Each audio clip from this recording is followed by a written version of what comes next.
எதிர்காலம் வரும், என் கடமை வரும், இந்த கூட்டத்தின் ஆட்டத்தை ஒழிப்பேன்.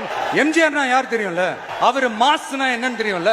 அவர் உயிரோடு இருக்கிற வரைக்கும் அந்த சிஎம் சீட்டை பத்தி ஒருத்தராலையும் நினைச்சு கூட பார்க்க முடியல, கனவு கூட காண முடியல. எம்ஜிஆர் நமக்கு பண்ண துரோகங்கள் உங்களுக்கு தெரியுமா? கால குடும்பம் சொன்ன கண்ணீர் வரும். பள்ளி கல்லூரிகளில் பயிற்சி மொழியாக நம் தாய்மொழி இருக்குது, ஆங்கிலம் ஒரு பாடமொழியாக இருக்கு. இதை ஆங்கிலத்தை பயிற்சி மொழியாக்கி தமிழை பாடமொழியாக்கிய பெருந்தகையே ஐயா எம்ஜிஆர் தான். கொடுமை.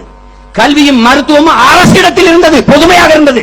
அதை தனியார் முதலாளிகளின் வர்த்தகமயமாக வியாபார பண்ணமாக மாற்றிய பெருந்தகை ஐயா எம்ஜிஆர் அவர்கள். எவரையா மறுக்க சொல்வார்? எடப்பாடி பழனிசாமி மறுப்பாரா? ஐஏஎஸ் அதிகாரி தங்கவில்லை ஒரு சின்ன புத்தகம் எழுதிருக்கிறாரு. இப்படியா சொல்றாரு, காலில் விழுந்து கதறாரு, தலைவரை கொடுத்துறாதீங்க, தலைவரை தனியார் கொடுத்துறாதீங்க, தலைவர் கடைசி நம்மகிட்ட காசு இல்ல. அரசாங்கத்திடம் இல்லாத காசு தனியார் முதலாளிகிட்ட எப்படி போச்சு? இதெல்லாம் எப்படி போச்சு? அவர்கள் இவர் ஆட்சியில சாராயத்த முதலாளிகள் எல்லாரும் இன்னைக்கு கல்வி தந்தைகள், பெருமக்களே, கல்வி தந்தைகள், தாளாளர்கள், பல லட்சக்கணக்கான சொத்துகள், கோடிகளுக்கு உரிமையாளர்கள். என்ன கொடுமை பாருங்க. எல்லாத்தையும் தனியார் மயப்படுத்தி போயிட்டு